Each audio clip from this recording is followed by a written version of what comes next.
This is the Stop Time Podcast. I'm your host, Lisa Hopkins, and I'm here to engage you in thought-provoking, motivational conversations around practicing the art of living in the moment. I'm a certified life coach, and I'm excited to dig deep and offer insights into embracing who we are and where we are at.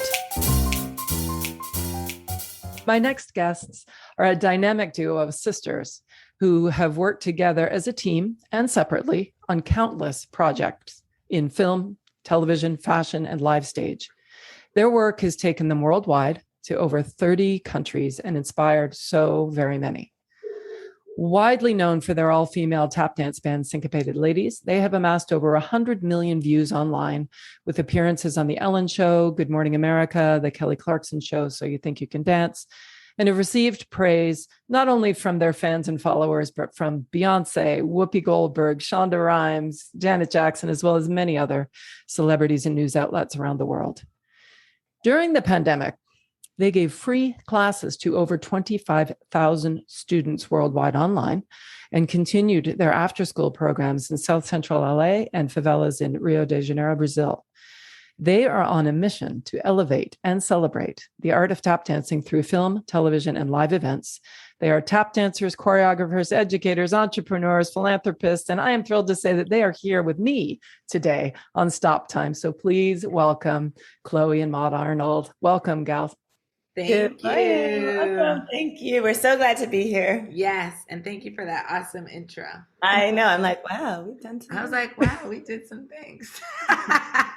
Well, it's really, really interesting because literally, as I was thinking about you, and I do a lot of time thinking about my guests prior, you guys have such a strong, energetic presence, not just because you're everywhere, literally, but you just do, like, you held I felt a lot of energy. And, it made me think, you both have this super impressive track record of accomplishments, right? And your work is obviously truly captured the hearts of so many. And I just wanted to ask you if it's okay with you guys, like, I'd just like to take a moment and just slow down the tempo a bit, right? Mm-hmm. And hold space and acknowledge the two of you individually and together for the humans behind the headlines.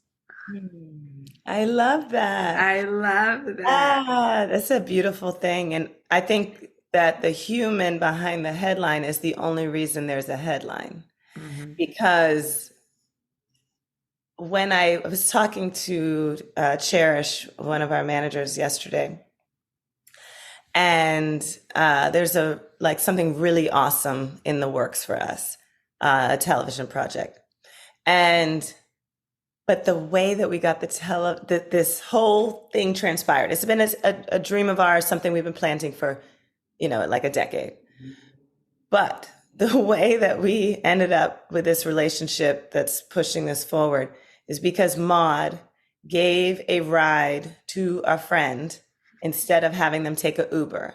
And we know, especially if you live in LA, that giving a ride to a friend during rush hour is a generous, kind act when they could afford an Uber. It's not like this was because they couldn't afford an Uber, it's a little tough. No, just to be kind and to spend a little more time with a friend. And that transformed into a whole night that then created a relationship that has put us where we are. Me meeting her, when I spoke to her, I didn't really know what she did, but she told me that her daughter wanted to dance but had lupus. And I said, we've worked with very sick dancers before. My sister just said, I said, take my number because my sister is very kind. She's a very kind choreographer. And if nothing else, your daughter could come learn and just be in the room. And that is how me and this woman connected. I didn't even know that she was an Emmy award-winning producer. So what I'm saying is every blessing, like the big ones, have come because of literally some form of giving or being present. It's really, even our tour was our agent for our tour was a former tenant of ours in an apartment in New York when she 20 years ago. Yeah, when she was like on the come up and didn't have a spot and blah, blah, And so I'm just really thankful honestly for the human experience, which has then given us these incredible moments and places to be in, and just being in the right place, right time, with a very clear mission. So I when I look at like all of the, again, the headlines and these big things that are happening for us, they're really just the magnification of this initial purpose that we had for our day-to-day lives. Totally. No, that makes perfect sense. You know what I'm really super curious about, successful people.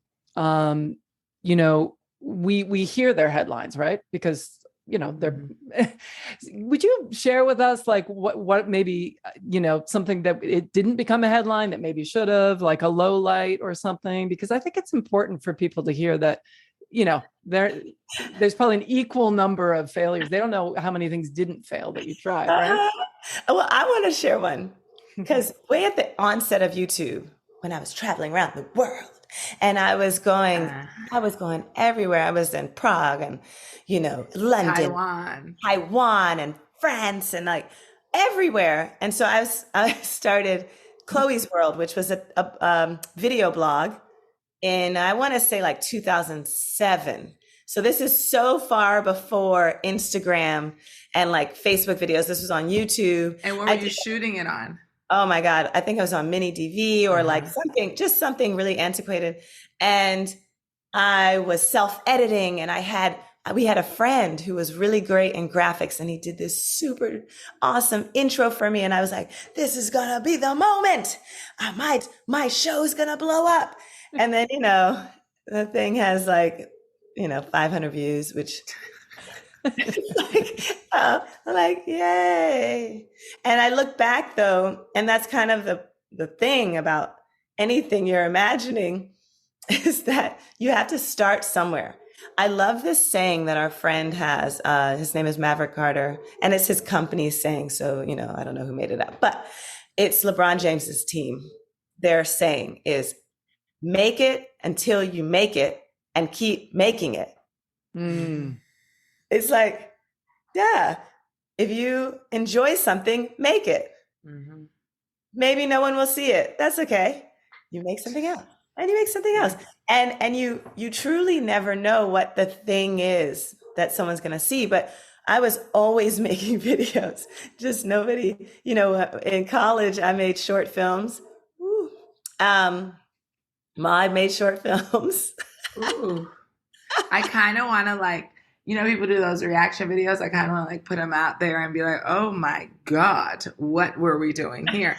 Because it's funny, but the reality is it's good to look back on something and be like, ooh, I've gotten so much better, as opposed to looking at something 10 years ago and be like, dang, that was so much better than what it is now, And also looking back and saying, I wish I had. Because now I can look at all those countries I went to, and even if no one else is looking at the video, I get to look at it and go, oh my God, that was me in that year, in that time. How was I feeling about myself? How was I feeling about my art? And it was definitely a time where I was still in the, trying to find exactly how to amplify my voice in the most authentic way. Because I think, because I'm the older sister, and because I'm also the older, like Michelle Dorrance and I are a generation, a specific generation of women in tap. And, our mission kind of emerged both out of New York at the same time. And we were both clear. She was so clear. I wanted to, doing the concert dance space and really putting tap dance into that space in like such a powerful way. And for me, I was like, I want to put tap on TV and film.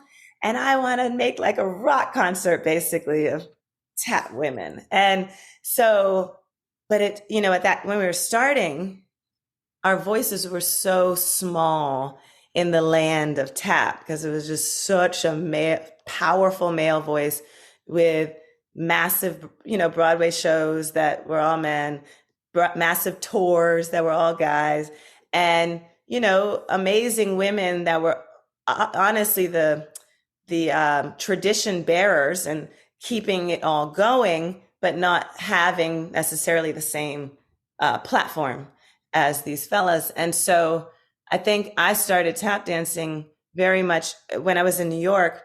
I was definitely like in my college days and early 20s, and Michelle as well. I would say we were in the battle zone. We were like, I'm gonna jump in the circle and I'm gonna show you how good I am, you know? And it was like very much a prove yourself state of mind. And like, I've got to have the best chops. My technique has to be incredible. My musicality. And it's like, you're just fighting for respect. And I definitely, the difference of that life and the life I live now is drastic. And and again, I feel like I needed to go through that. But just for folks to know, I would get in those battles and I wasn't winning and I wasn't shining and I was off beat. And I remember like 16 years old and like falling off the rhythm in a big in a big jam session that was like pivotal to me. To me, that was like, if you can kill it today, you'll make it in life. And it was like, I didn't kill it. But it became a formative experience to understand, oh, this is a journey. Like, I'm not going to kill it for a while. I'm going to have to keep getting in this circle and keep not being good for a minute. And then I'm going to start to make sense. And then I'm going to start to soar. And then I'm going to realize none of it matters. And now I have a skill, which matters. And that's amazing.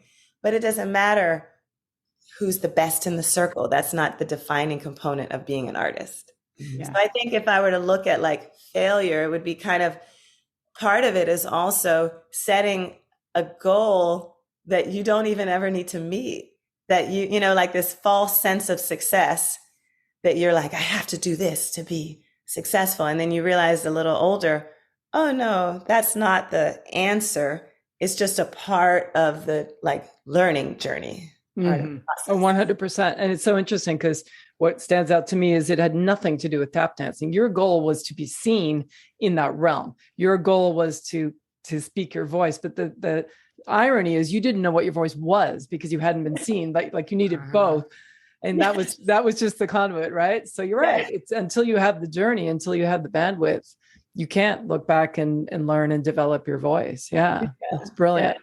Thank you. I mean, I would say on a quick note, I got denied for a grant this morning and I was actually screen captured it and was going to post it on my story because I applied for all of our grants and the reality is that people do need to see that you don't get everything, but you just keep it pushing and it's fine. Like, and I'm not angry about it. I mean, I auditioned for a commercial that Chloe is choreographing right now and I didn't get it. And I am totally fine with it because what's meant for you is for you.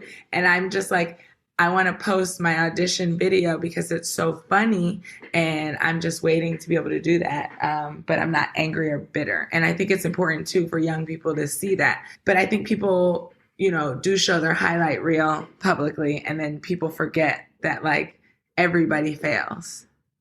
I think you should share the story about the Rockettes. Oh, so when I was in college, I auditioned to be a Rockette and I made it through to the end, which also now when I look back, I'm like, how did I make it through that far? Because I'm not very good at precision dancing.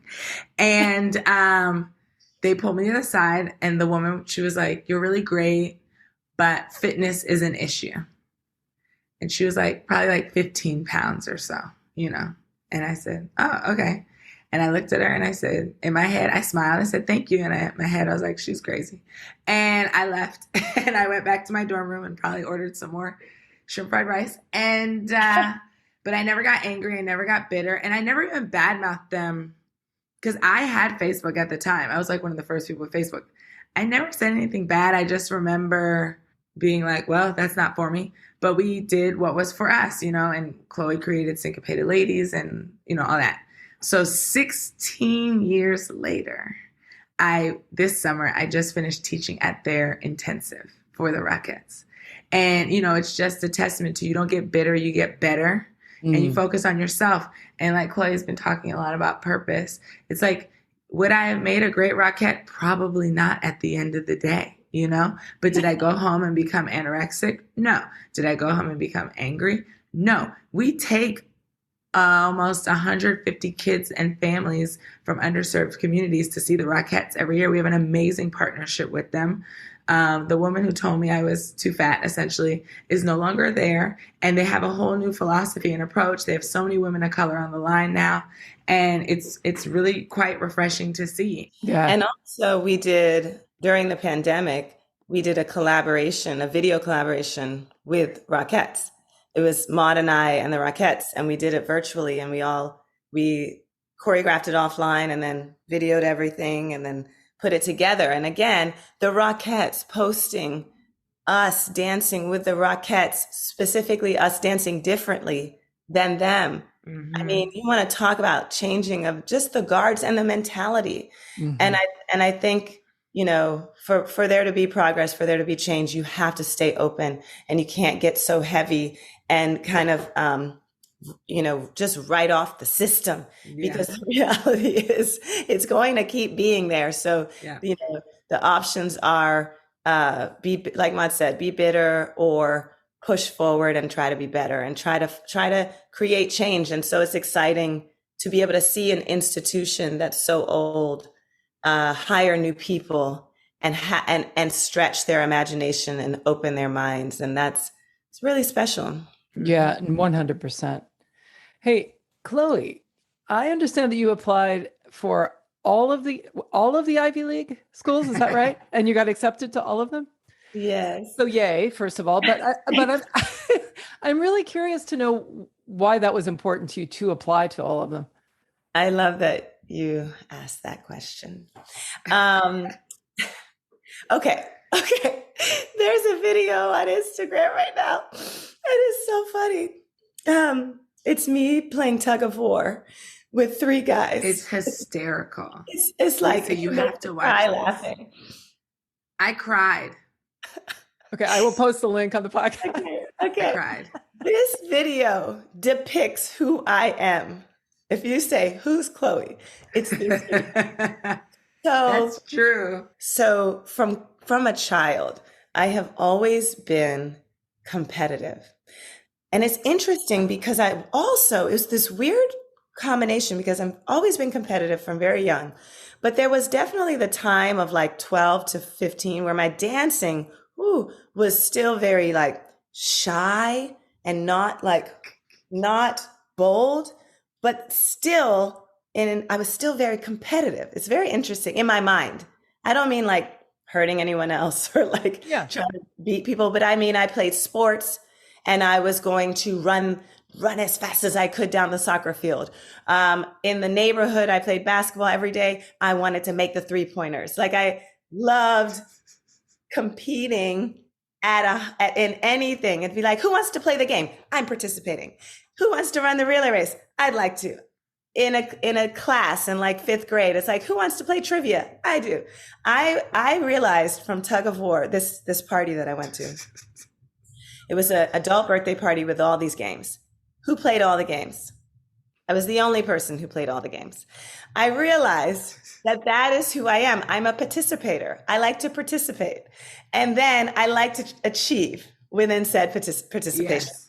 Now, when I was in high school, I was in a public high school. My mom is so amazing because I had gotten into a gifted and talented program in middle school. And I went to that school. She was like, you need to try it out. And it wasn't in my like track of the schools I was in. District. Yeah, with all my friends. And I went to the school for like 2 weeks. And it's like the school that's going to get you into every great college because it's more everything. And I went for 2 weeks and I was like, Mom, I don't like it. I don't like this environment. I don't like the culture. I don't like the people. Can I please go back to my regular school? Now, what parent lets their kid leave the magnet gifted and talented school to go back to the quote unquote regular school? Well, my mom does. So she lets me go back. Our mom is the educator, by the way. Yeah, she's a school teacher. She lets me go back. I'm the happiest that can be in back to my school, playing all my sports and seeing all my friends and being in, what I considered just regular school with all my folks. So then get to high school through this, like same track. And mind you, of course, the schools that were in had just more minorities than the magnet school. Unfortunately, the nature of how the U.S. education system works. So I get to high school and I had an English teacher, and this was now like maybe 10th or 11th grade. Mhm. I had an English teacher, and she was like, yeah, you'll never get into Harvard. Because I was saying like what schools I'd like to apply to, and again, since I'm an achiever, I like say, I'm going to apply to Harvard. Right? I like to name that. And she's like, yeah, you'll never get in. And she said, I remember she said, you need to just apply to University of Maryland. Maybe you could go there. So I said, oh, really? Competitive Chloe was like, I'm going to apply to every Ivy League. and you watch me work. And my tell her what mommy did. My mom, when she did that, found perhaps took a poster that was on a wall it was in a bus stop. At a bus stop. And it said, what if Harvard were your safety school?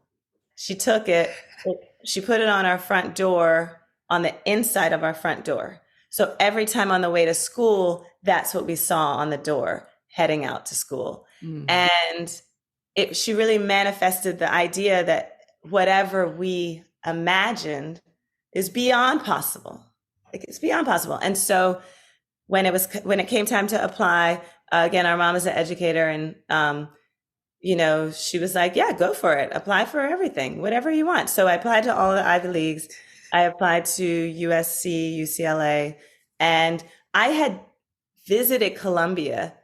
Again, back to like how dance and everything ties together. I wanted to go to New York, couldn't afford to go, but I wanted to go to see shows and take master classes. So I reached out to Bakari Wilder, who was a DC hometown homie. And I was like, mind you, we hadn't been in touch at all. I cold called him. He's in New York on Broadway. Hi, Bakari. I don't know if you remember me. I'm the one who always had the braid down her back. And he's like, of course I know who you are. And I'm like, really? And I was like, so I really would love to visit New York and come see your show, but I don't have anywhere to stay. And he was like, come on, you can stay with me. So at 15, I took $20, took the Greyhound. The Greyhound. Oh, it was the Greyhound. Ooh. Greyhound. There was no China. Yeah, took the $20 Greyhound by myself to New York. Bakari picks me up at Port Authority. I'm like, oh my God, what is this? And we go to Brooklyn, and he introduced me to the world of New York as a professional dancer. Thanks to him, I understood the land. And so one day I was with some of the cast members, and they not the ones that were in the show, the ones training for the show. And I was like, do you guys know where Columbia is? And they said, yeah. And I said, can you tell me how to get there? They were like, we'll take you.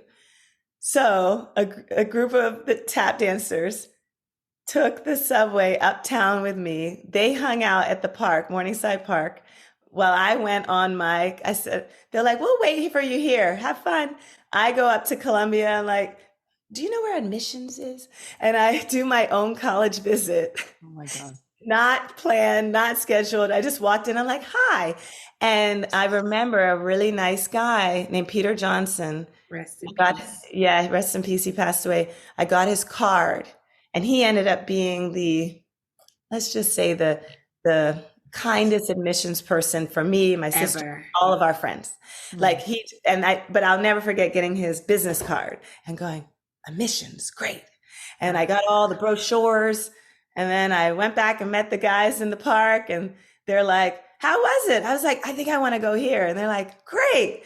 And then we took the subway back and went back to dancing. But it's one of those things where I look at that and I go, so when I applied to all the schools, my thought is I'm going to get into all of them, but I'm going to Columbia. Like, I already had that in my head. But then when it really happened that I got into all of them, it was like, whoa, I got into Harvard and they've given me a full ride.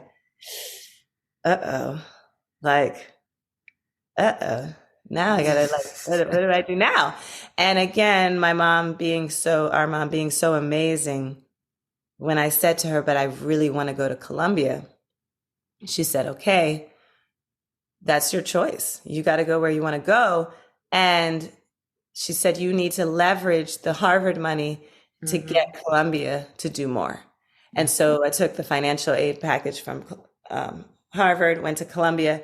And then in the long run, Bill Gates came and gave me a scholarship that covered the whole thing. So it wouldn't have mattered where I went.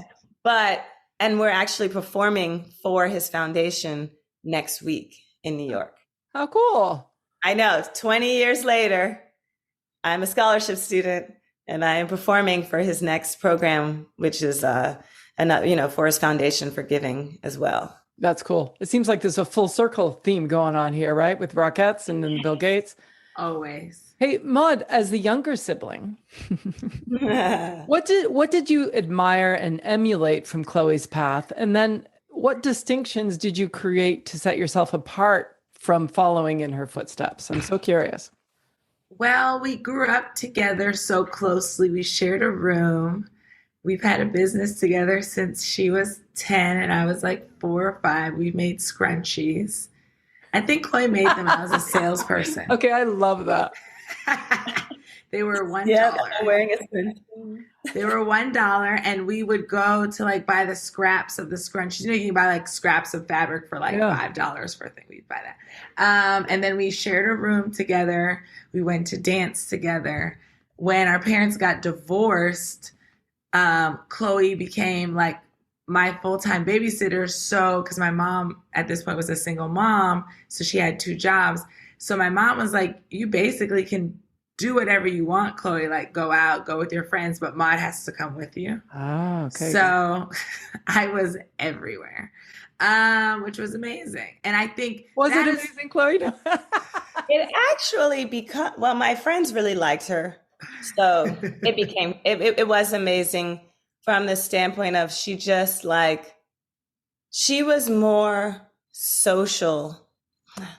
I don't even want to say social because I'm very social, but she was more wild and like confident, super confident. And like, yeah, of course I'm here. These are my friends too. Like I would say that, and especially as an adult looking back, that's probably what was the coolest about Chloe is that she didn't mind taking me. Whereas, people now they're like, oh my God, I don't want my little sister to come with me. And I'll tell my students, I'm like, are you kidding me? That's like the coolest. Like, take her with you. You guys can share friends, and it's actually really cool. It's actually really fun. I think people these days compartmentalize too much because everybody has their own phone and their own headphones. There's such lack of community within the household now because of technology. So I'll say that was cool. And then Chloe always stood up for herself and was not like fast with boys. So those are the things that like big things I would say I remembered. And like really smart. And again, full circle, not being fast with boys, it has carried over into our professional lives where we're still the same. And Chloe just had a meeting with probably one of the most powerful people in Hollywood. And he was like, I have heard nothing about you guys. He was like, there is no dirt because there is no dirt to be heard. And he was like, and I asked around and he's like, you guys are saints and angels. And it's impressive. And I'd like to just say, it's not, just to be clear, because everybody's on their own journey. It's not to be judgy if you've had things in your life that you're not proud of. It's more so just that from very young, and it's in my diaries, I wrote in capital letters, my rules. And then I had this whole set of things, not that my mom told me to do, not that any adult told me to do. Strictly from my observations of how people are treated and how I wanted to be treated. The first thing was like, respect myself. This is so righteous. Respect myself. Love myself. Don't let these boys get over on you. You should post that online because it is definitely written and it says rules. It's pretty hilarious. Where do you think that comes from? I mean, that it's such a powerful personal manifesto for a young person, right? I think it's because we were, like Maud said, maybe because we were around everything. And we were in survival mode, meaning, okay, we have these dreams. We don't have any money. Our mom is busy because she's trying to make money for us to eat and to live. Because she was a teacher, but she wasn't the official teacher. She was teacher's assistant. So her pay wasn't of a teacher. And we already know teachers don't get paid a lot. So she was getting less pay than. She was making like $23,000. It was $26,000 a year for 3 children. I remember this. Well, when I was in college, it was 28. I remember, and I was like, wow, Columbia's double what my mom makes a year. Yeah. And so I look at it and I say, and we would say, okay, so we've got these big dreams. We want to dance. We want to go to Harvard and all this. And then I'm looking at the circumstances around me, which were absolute chaos in regards to, just violence, a lot of disrespect to women, lots of drug activity, all of these things, all of the pitfalls of an inner city.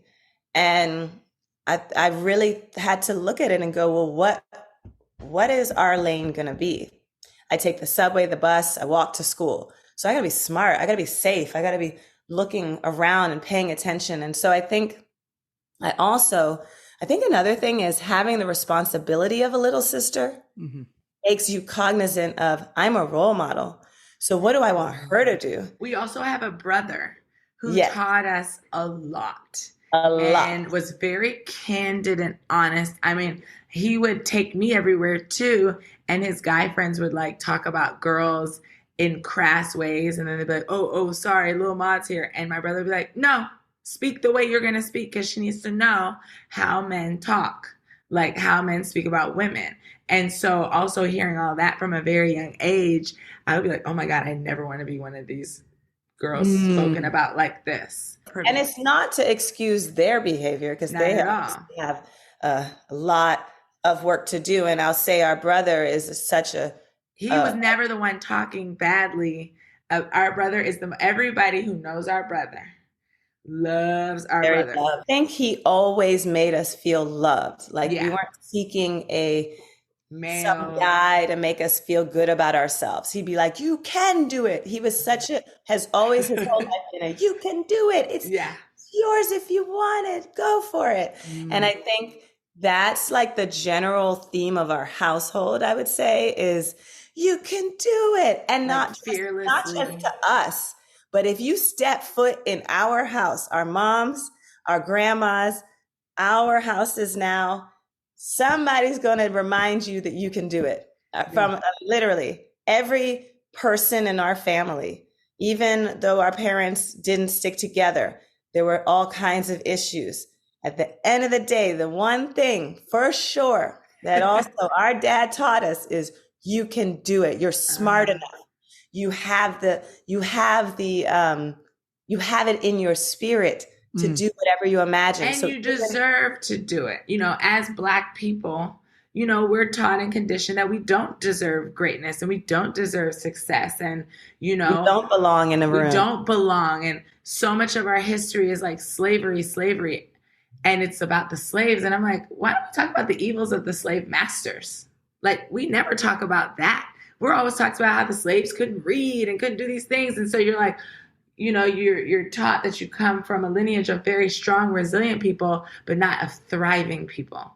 And I think that our parents, our dad and our mom, who is white, empowered us as women and as Black women very specifically and very pointedly, which is also a huge reason for our success and our confidence, is that we never questioned who we were, where we came from, and our power as individuals. Yeah, and like Maud said, both of our parents are very smart and well-read, highly intelligent, and so they always gave us tools, particularly books, to learn about our history in a way that was empowering and that could make us feel proud and make us feel like we're actually standing on the shoulders of greatness, not, on folks that were just suffering, but rather of like not just resilient people, but again, if going back to queens and kings and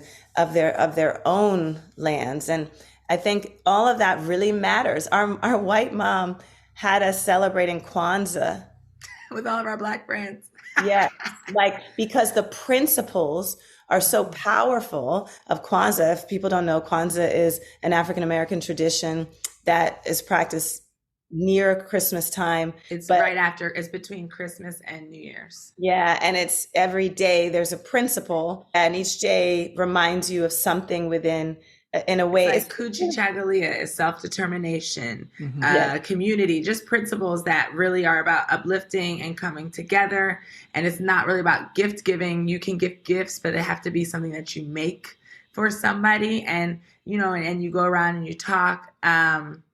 It's a really cool thing that it's like affirmations of like, again, your purpose. And I think that's kind of the general theme, honestly, of this conversation is like your purpose and like learning, trying to find it, understand it. But I think from very young. But Chloe, I never finished answering the question. Oh, go ahead. Yeah. So this is something too that you'll see often, Lisa, is that Chloe will go on and I have to bring her back. She said, what differentiates me from you? Well, you never got there. Well, because you cut me off, sisters. Is that, well, like Chloe said, our personalities are actually very different.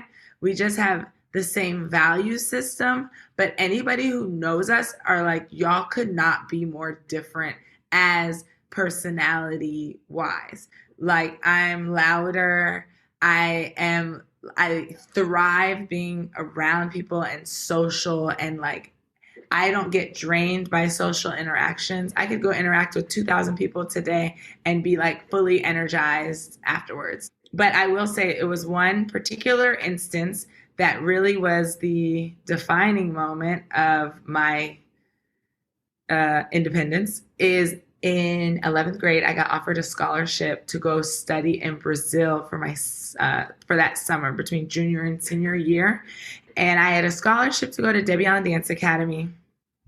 And I called Miss Allen and I was like, Miss Allen, I got this scholarship to go to Brazil. It's at the same time as Dada Summer Intensive. You gave me a scholarship. I don't want to disrespect you. Like, what should I do? And she said, honey, you better go and learn how to samba. She said, that's amazing. She said, I'll see you when I get back. I'll always be here for you.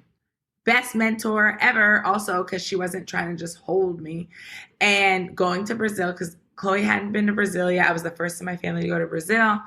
This is when you didn't have like iPhones. It was internet cafes, so I could email them like once a week. And I was there for 6 or 7 weeks. And that trip really was like a turning point for myself to develop my own friends and just be around my own, like be Maud and not Chloe's little sister. But I also don't mind it. Like when I go places, even here, Crystal here at Point Park the other day, she called me Chloe by accident. And then she's like, I'm so sorry. And I was like, I don't care. I was like, it's fine. I was like, you like Chloe, right? She said, yeah. I said, then it doesn't matter. I said, it's associated with something good. It doesn't matter. So it's not like a problem for me because also we're really confident in who each other are. So if Chloe goes somewhere and they're like, oh, you're Maud's sister, she's not gonna be like, ugh, I'm Chloe. It's like, oh, great. You like my sister? Awesome. We're already friends. Cool. I love it. It's easy. It's a passport. It is.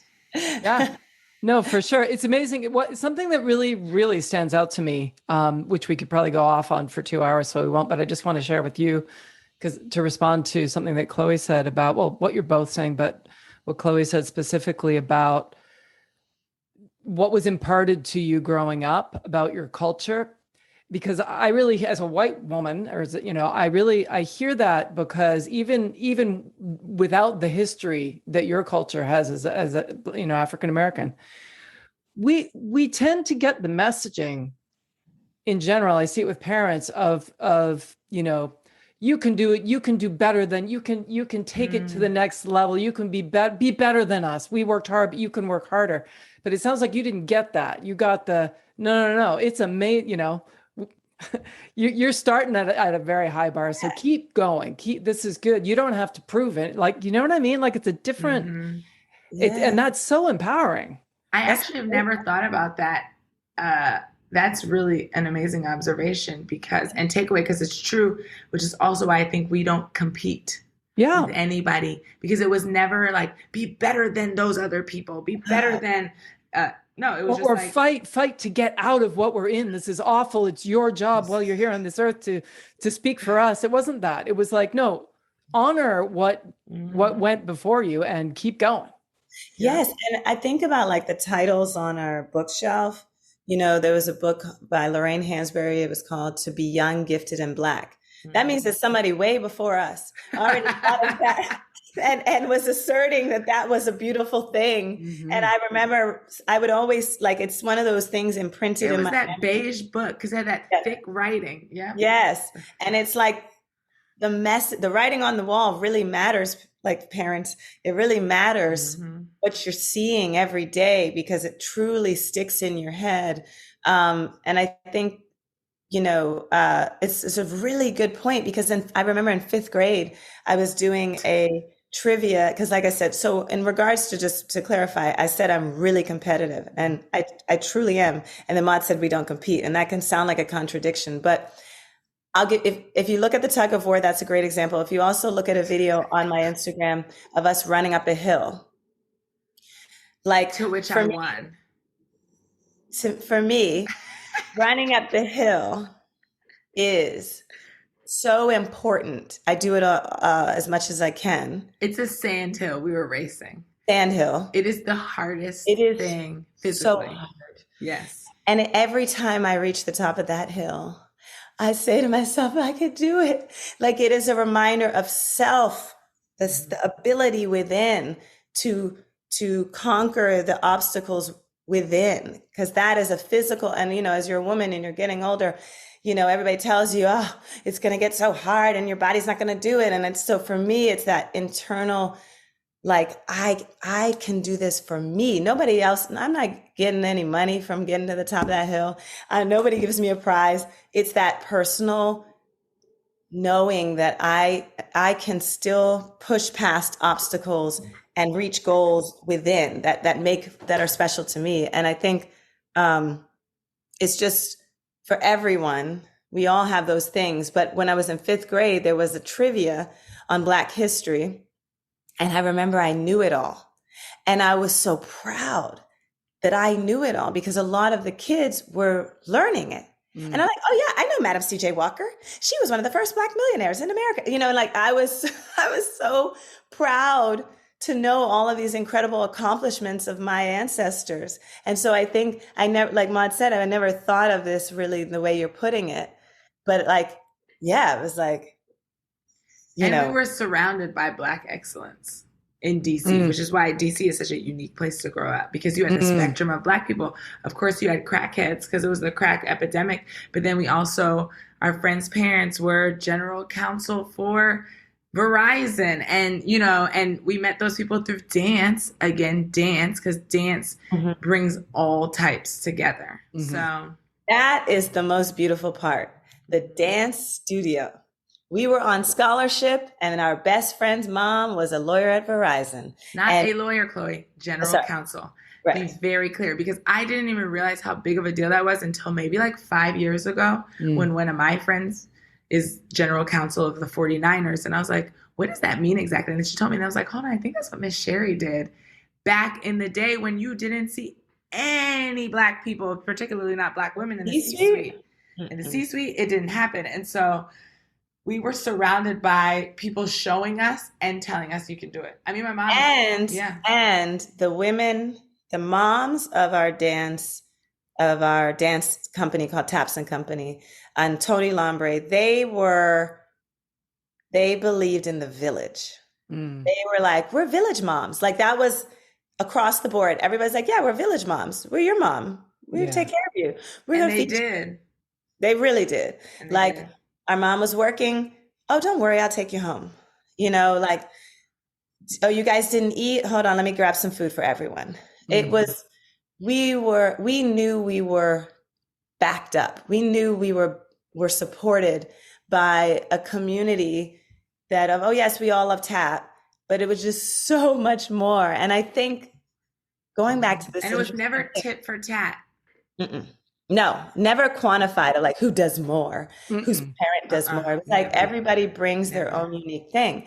And when I look at that, and you know, we were talking, Lisa, about like that journey of me in New York and like fighting to be respected and all of that.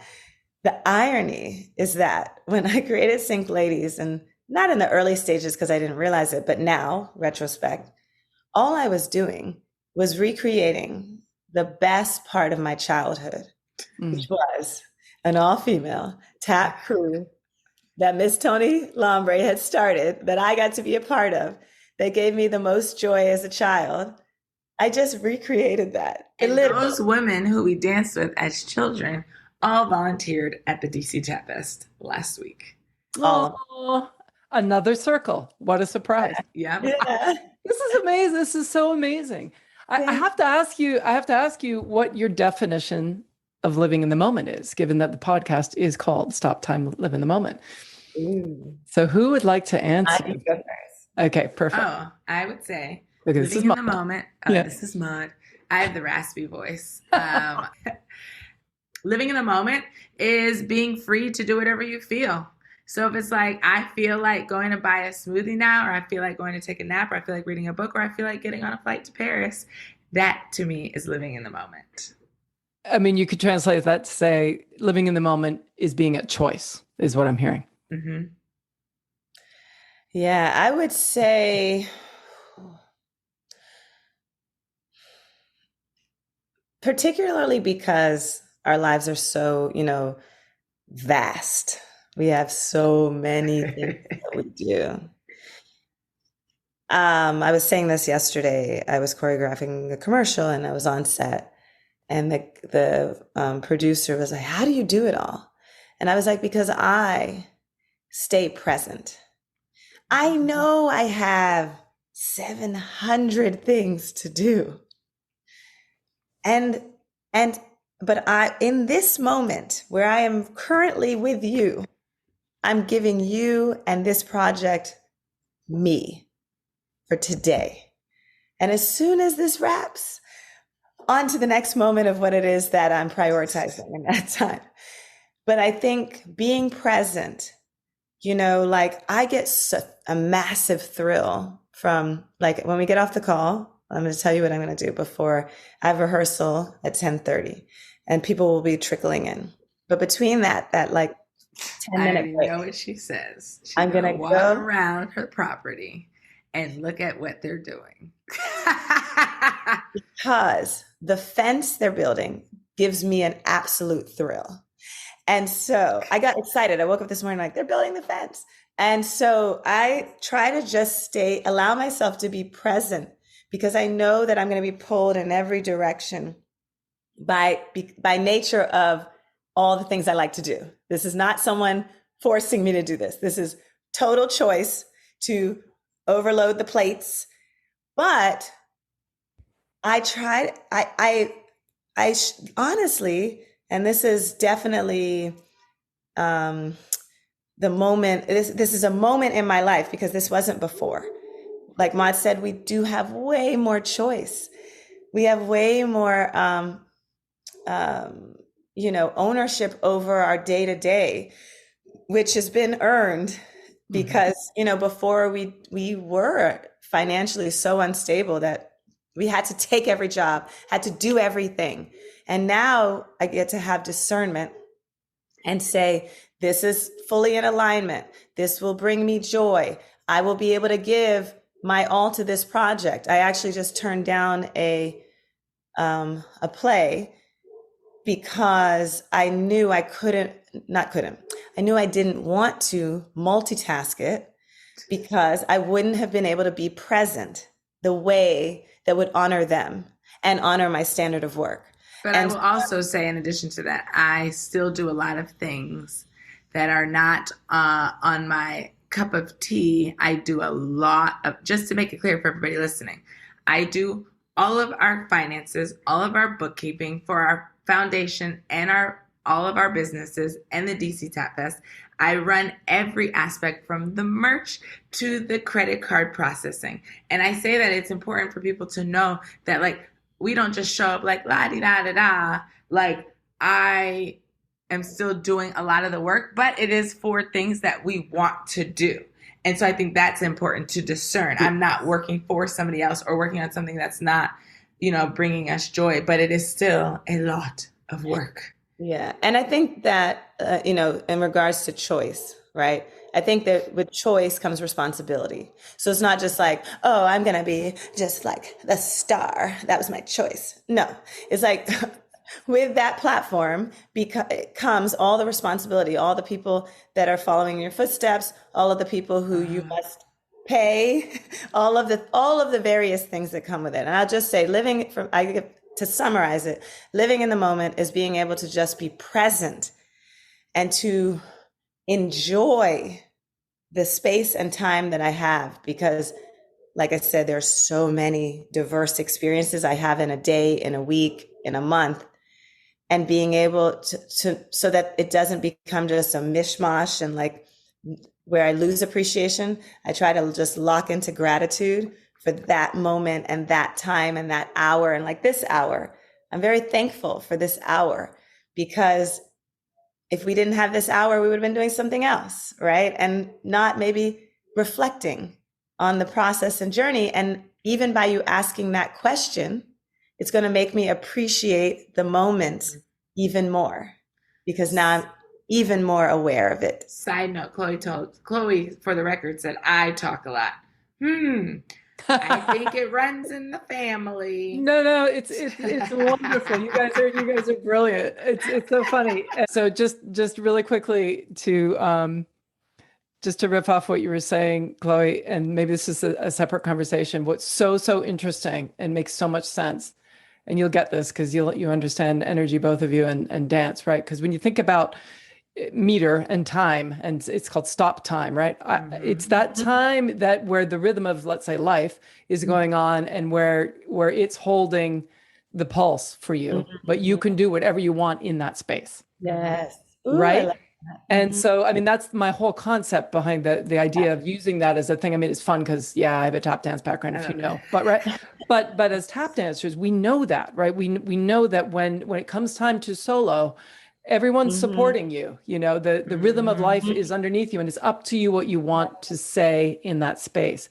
And what really dawns on me when I talk to you, and again, we'll probably need to talk about this separately, is that you're speaking to being able to be really focused because it's a value to you, and then to having to create the space and the perspective in a very, very packed schedule that you've chosen, back to Maud's choice, right? And I'd love to dive in deeper with you. And this is where my work as a coach, like I really get excited. Working with high performers like you, like how do you create that? What about the places where there are spaces? How can you elongate that? And you do that by walking around and looking at the fence, because you don't go, I can't do that, I'm too busy. You will allow for that. And that is really fascinating to me. I think we both, Maud and I think, help each other implement the downtime. And again, it's not a lot of downtime, but if I say to her, I can't talk about that right now, I can't work on that right now, she gets it. Or if she tells me, I don't want to hear about that again right now, I get it. I did this morning. Exactly. So we're able to tell each other when we need space to just be. To do nothing. Yeah. Watch TV show. Or even, and also shout out to our amazing manager, Kalina, who also knows like there's a certain job that I have where I volunteer, and Chloe and I, our foundation, actually also helps sponsor this program. It's called Art Saves Lives, and it's in St. Martin. And it's, I pay to go basically and teach these amazing children from underserved communities dance for a week. And I will miss paid work. And our manager is like, fine with it. She's not like, Ma, this is a paid job. She's like, because she knows it is important for my spirit to go and be with these children. We have the best team. Best team. I mean, hands down, best team. Most managers, because I have so many friends in the business, are literally just chasing the dollar. Yeah. Get the biggest payoff, get the biggest job. And again, going back to purpose, Kalina is so locked in to her personal purpose that aligns with ours. And then that's why it works. She has always led with her gut and always says, oh, this is wonderful for you ladies.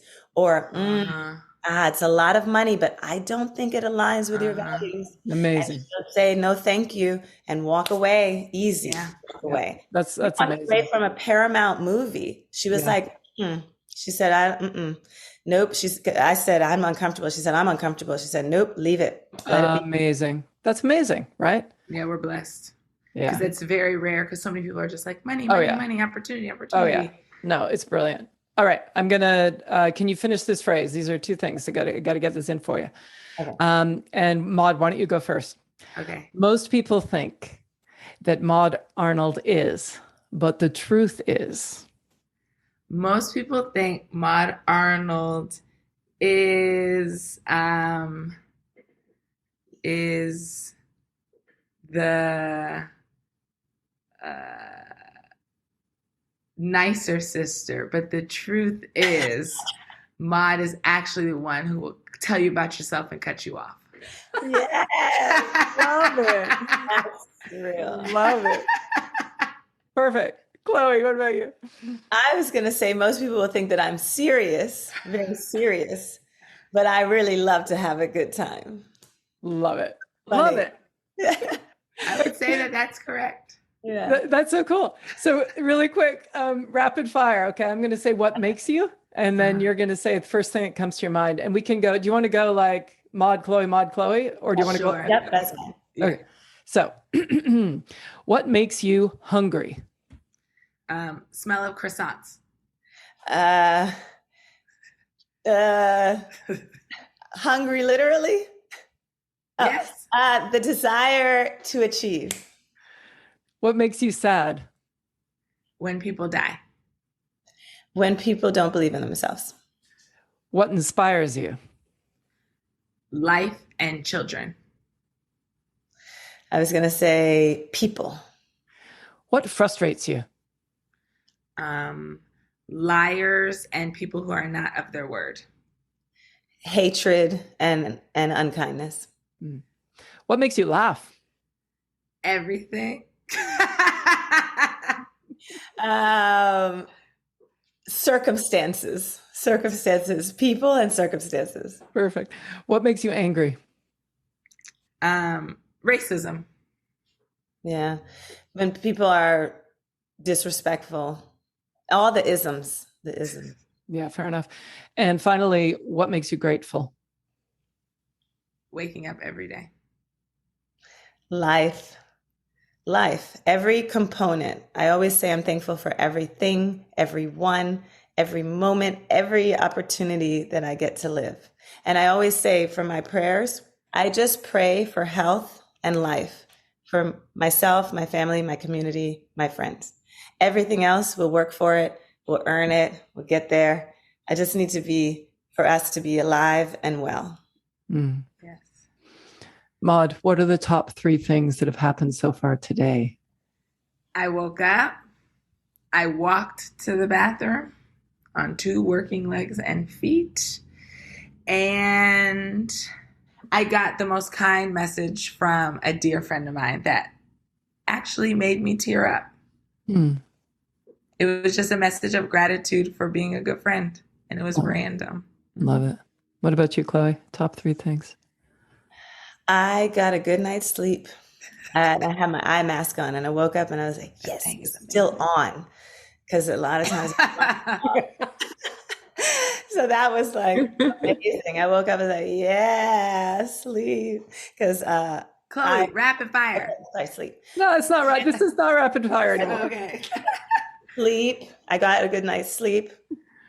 I had a beautiful warm shower. And I got to talk to my contractors about where the fence goes. Yeah. I figured the fence was going to come into that. I knew the fence was going to come in. Oh my God, ladies, I so appreciate you taking the time to be with me today on the podcast. I really do. Thank you. And again, thank you for just being consistent in who you've always been. Yes. It's beautiful. Well, ditto. Just to stay all so connected. Like the years don't mean a thing. No, they really don't. And They and really I love don't. that we're sort of in our new stage and getting. Yes. Let me know how I can support you in any way. We'll be in touch. All right. Thank you so much. Enjoy Quebec and the lake. Oh, I will. I know. All right, guys. Much love. Bye-bye. Bye-bye. I've been speaking today with Chloe and Maude Arnold. Thanks so much for listening. Stay safe and healthy, everyone. And remember to live in the moment. In music, stop time is that beautiful moment where the band is suspended in rhythmic unison, supporting the soloist to express their individuality. In the moment, I encourage you to take that time and create your own rhythm. Until next time, I'm Lisa Hopkins. Thanks for listening.